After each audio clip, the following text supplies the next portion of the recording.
Seorang pria menemukan kotoran sapi segar di bawah kelambu, tanda kawanan banteng sudah dekat. Ia menyuruh sukunya menyiapkan tombak dan mengoleskan kotoran itu ke seluruh tubuh untuk mengelabui penciuman mangsa. Mereka merayap di tanah, menunggu saat yang paling tepat. Inilah cara berburu manusia 20.000 tahun yang lalu. Suku ini sudah 6 bulan tidak makan dan hampir mati kelaparan. Anggota suku berburu jauh, kali ini mereka harus berhasil. Sang kepala suku memberi aba-aba di saat tepat. Seketika semua bangkit dan lari cepat. Kawanan banteng pun terkejut dan berlari ke arah pintu masuk. Meski jumlahnya banyak dan bertubuh besar, mereka kalah cerdik dari manusia. Saat jarak mendekat, manusia melempar tombak sekuat tenaga hingga membentuk penghalang. Banteng pemimpin yang kikuk terpaksa berbelok, sementara yang lain hanya mengekor saja. Tak lama, kawanan itu pun sampai di tepi jurang. Saat itu, mereka terlambat mengerem. Akibat inersia, banteng-banteng itu terjun bebas dari tebing tinggi dan hancur. Beberapa banteng bereaksi cepat dan berusaha membalas dendam. Mereka menyerang anak laki-laki yang terpisah dari rombongan. Anak itu menghindar namun terjatuh. Banteng tetap mengejarnya. Ia hanya bisa pasrah saat bahaya mendekat. Tiba-tiba, ia sudah tergantung di tanduk banteng dalam kondisi kritis. Ayahnya pun segera melemparkan tombak. Tombak menancap di tubuh banteng. Namun, banteng itu tetap mendorong si bocah jatuh ke tebing. Saat genting, ia sempat berpegangan pada batu, tapi batunya hancur. Ia jatuh terseret lereng lalu terhempas keras di tengah tebing. Nasibnya tak pasti. Sang ayah berteriak parau dan nekat hendak turun menyelamatkan putranya. Warga suku segera menahannya karena ia kepala suku dan mereka masih butuh bimbingannya untuk bertahan hidup. Senja tiba, sang ayah belum menyerah memanggil putranya di tebing, namun nihil. Esoknya, kepala suku harus membawa hasil buruan pulang demi anggota suku yang lapar. Terpaksa, ia merelakan putranya. Dengan sedih, ia membuat tugu batu lalu memimpin sukunya pulang. Tak lama, seekor burung bangkai mencium darah, mendekat, lalu mematuk mulut anak itu.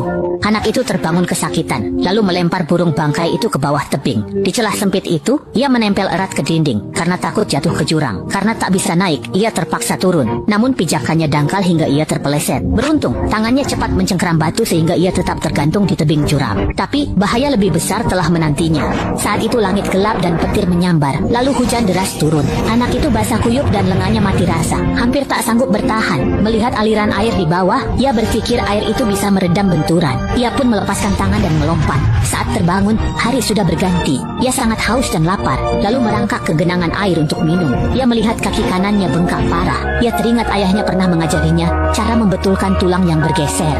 Ia menjepit kakinya di batu, menariknya kuat, lalu membalutnya dengan kayu sebelum mendaki gunung. Namun di sana ia hanya menemukan nisan ayahnya. Dengan putus asa ia menendang nisan itu, merasa kehilangan segalanya, dan tak tahu cara bertahan hidup.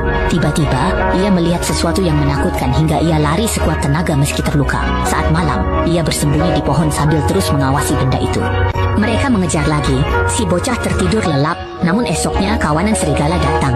Ia ketakutan, lalu segera memanjat pohon. Seekor serigala menggigit kakinya dan menariknya ke bawah. Panik, ia menusuk serigala itu hingga roboh, lalu kembali naik ke pohon. Kawanan itu tak mau pergi. Di bawah langit malam yang indah, ia harus kembali menderita.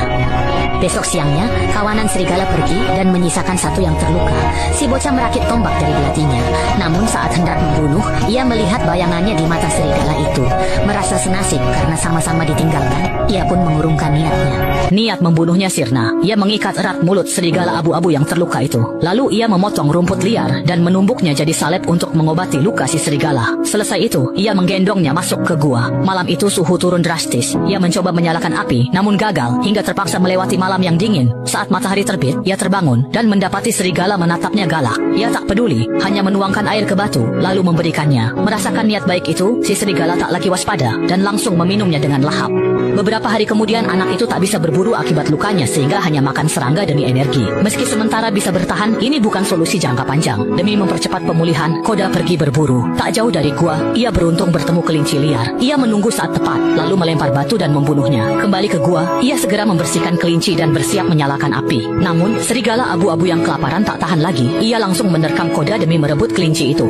Namun, serigala itu ditepis. Ia menggigit daging mentah, menunjukkan kekuasaannya. Serigala itu mengerti dan duduk patuh. Koda pun membuat api hingga berasap. Ia segera menyalakan api unggun kecil. Tak lama, ia makan besar sementara serigala di sampingnya menelan ludah karena lapar. Koda mengambil daging, menatap galak, lalu melemparkannya, dan serigala itu makan dengan lahap.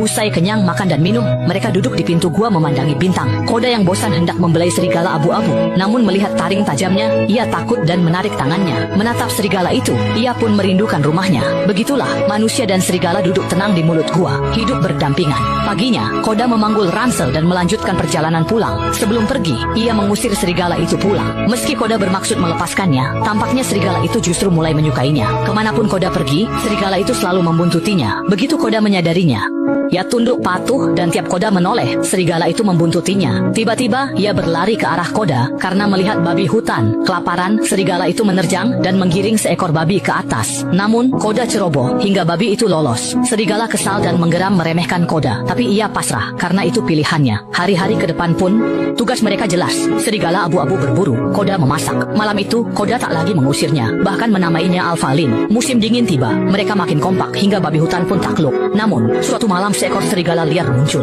Koda menyiapkan tombaknya, tapi Alpha malah mendekat dan tampak berbicara dengannya. Serigala liar itu pergi, dan Kodak pun melepaskan Alpha pulang. Meski berat, Kodak tetap membiarkannya pergi.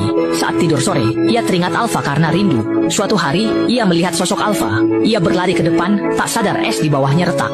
Detik berikutnya, ia tercebur ke sungai es. Tubuh kecilnya tak sanggup memecah es tebal. Saat Kodak hampir mati, Alpha muncul dan melompat tinggi di atas es. Alpha sigap membantu anak itu memecah es dan menariknya keluar. Namun, tubuh si anak membeku. Ia gemetar, menyalakan api, lalu melepas baju basahnya. Akhirnya, ia membuang ragu, lalu memeluk Alpha erat untuk menghangatkan diri. Namun, ia tertular flu dan kondisinya memburuk. Saat mulai putus asa, tiba-tiba ia melihat sosok di depan. Anak itu mengira salah lihat lalu menatap kembali.